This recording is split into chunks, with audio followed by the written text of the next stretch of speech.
Fire Brigade mascots to the coronation of a new King of Siam, here's what was in the news in November 1925. This is the Old Hat Review.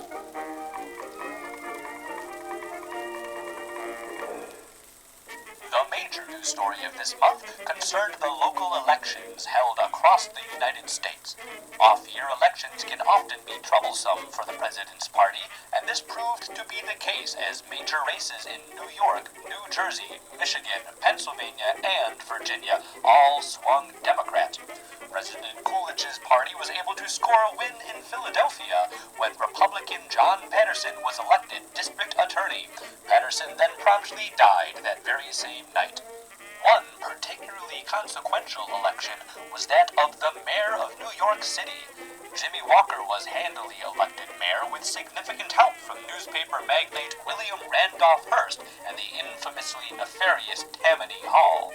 It seems the corrupt political machine in the Big Apple will maintain its hold on power, and it will be up to the voters of a future election to change that.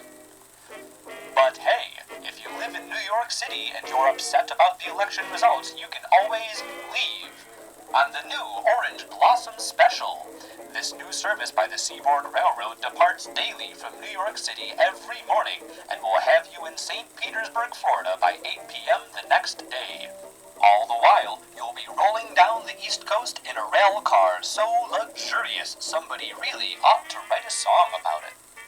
The first official Charleston competition will be held in St. Louis. Over the next 6 weeks, dancing couples will be eliminated until the king and queen of the Charlestoners is crowned. Though it seems not everybody is cut out to cut a rug, as this description of the dance by a one Ross H. Garrigus tells. Ross wrote, "I always thought that Charleston was the capital of some state. It's capital, all right. Capital punishment. My poor ankles wobbled as I crisscrossed them to do the scissors. My joints creaked when I did the bend knee, and when I did the slide dip, oh, lumbargo. You should be more light on your feet," said Miss Durant. "You know, airy-fairy." "Ah," said I, "you don't know who I am, do you?" "No." "Well, I'm the guy who put the ton in Charleston." Luckily for the Rosses of the world, free Charleston lessons will be available at the Croatian Hall. Meanwhile, in the actual city of Charleston, significantly less dancing may be taking place as the local production of the musical Mademoiselle Modiste may be cancelled unless the dancers adopt more appropriate costumes. The original costumes, which afforded the viewing of bare thighs, were deemed far too scandalous. It is the opinion of the Community Center Board that Mademoiselle Modiste feature more Modiste Mademoiselles. In Chattanooga, the faculty of the Southern Junior College took it one step further and decided to burn all sources of indecency and sin, lest their students fall under the corrupting sway of modern times. The dormitories were raided, and any traces of novels, pictures, jazz, story magazines, lipsticks, rouge, and other forbidden articles were cast into a campus bonfire. Particular prejudice was saved for anything in the college library that mentioned the blasphemous theory of evolution. Despite the best efforts of some, human knowledge continues to march forward. Part of Albert Einstein's theory of relativity was independently verified by Professor A. H. Compton of the University of Chicago. After 3 years of study, Professor Compton has proven Einstein correct in his theory that light waves are indeed made up of light particles. The good people of Rochester, New York, got to experience the power of light firsthand when the United States Army dropped 2 50-pound bombs over the city. The bombs were filled with flashlight powder and dropped from an altitude of 3,000 feet in an effort to develop a method for taking aerial photography at night. Windows were shattered across the city, but the Eastman Kodak Company confirmed that the pictures came out beautifully. November was a stellar month for Hollywood as Buster Keaton and Lon Chaney dominated the silver screen nationwide. Buster Keaton's new comedy, Go West, premiered with much aplomb and to generally positive reviews. The production of Go West suffered a minor setback when the city of Fort Worth, Texas declined to allow the film crew to drive 5,000 head of cattle through the streets of downtown. So they settled on downtown Los Angeles instead. Seen here are 5,000 head of cattle rampaging through the actual city streets of downtown Los Angeles. With a more serious tone, Lon Chaney thrilled audiences with his portrayal of Gaston Leroux's Phantom of the Opera. The production was hailed a cinematic triumph, and the incredible makeup and prosthetics used only reinforced Lon Chaney's reputation as the man of 1,000 faces. Tragedy in the English Channel, as the massive Royal Navy submarine HMS M1 has been reported missing, along with all 69 souls aboard. The British M-class submarines, which entered service at the tail end of the Great War, are among the largest in the world and are remarkable for sporting gigantic 12-inch naval artillery, which can be fired from periscope depth. The M1 was participating in a routine naval exercise near Plymouth when contact was lost, though this was first misreported as near Orkney.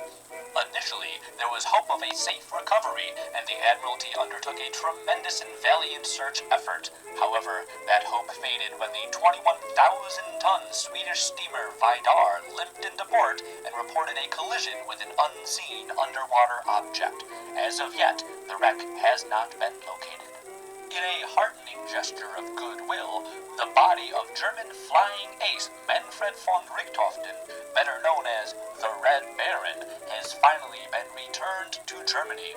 Von Richthofen is claimed to have scored over 80 victories against Allied airmen, more than any other pilot of the Great War, and famously flew a Scarlet-Red Fokker triplane.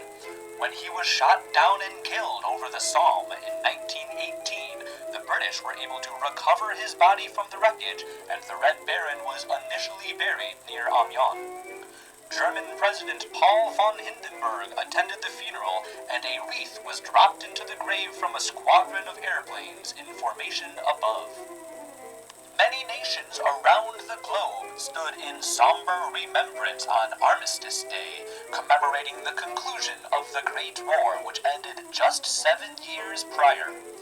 While there is a general sentiment of optimism among the great powers presently, there are still some who remain wary and warn there are still lessons to be learned.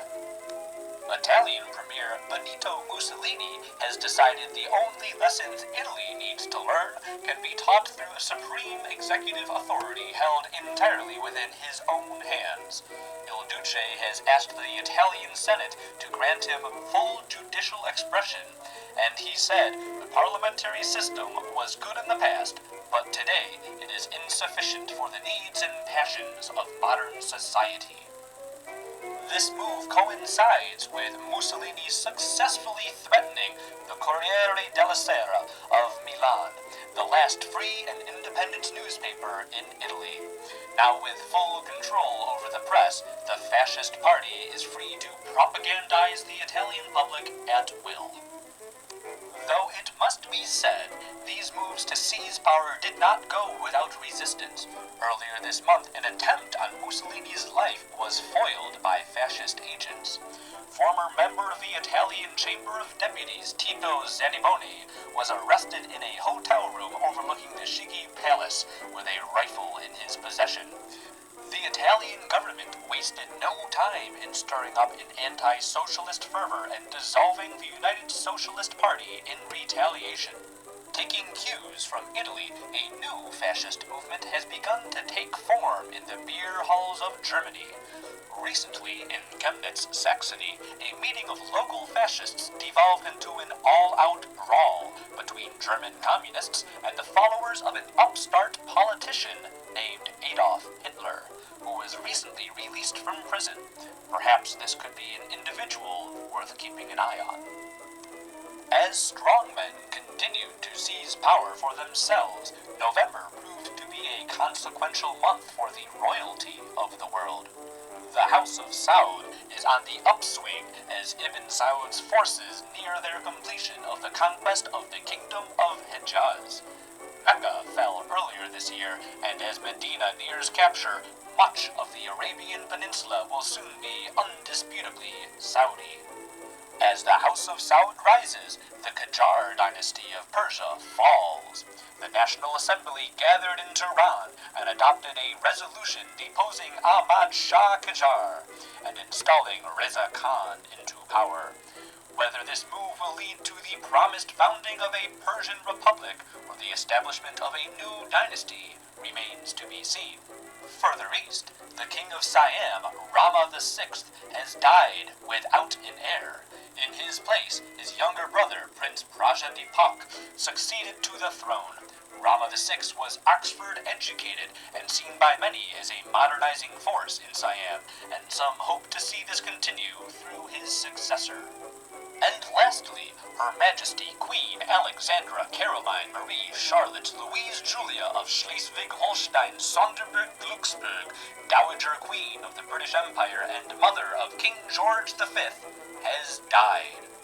She was the daughter of King Christian IX of Denmark and married future King Edward VII in 1863. Queen Alexandra was generally beloved by her subjects for her charitable work, and fashionable women of the empire copied her style of dress. She will be deeply mourned by citizens and the royal family alike. Unrelated, and perhaps with a hint of unfortunate timing, a gigantic 3-ton butter statue of the Prince of Wales is to be melted down and made into soap. After a year on display, the butter had begun to settle, leading to a more stoutish and portly depiction of the royal physique, which was not appreciated. Back across the pond, there is great controversy in Washington, D.C. over who should be the face of the ancient and accepted Order of Fire mascots. The current president, a cat named Minnie Mousechaser of Fire Engine number 13, has been accused of being unfit to hold the position due to her unheroic habit of running and hiding anytime the fire alarm sounds.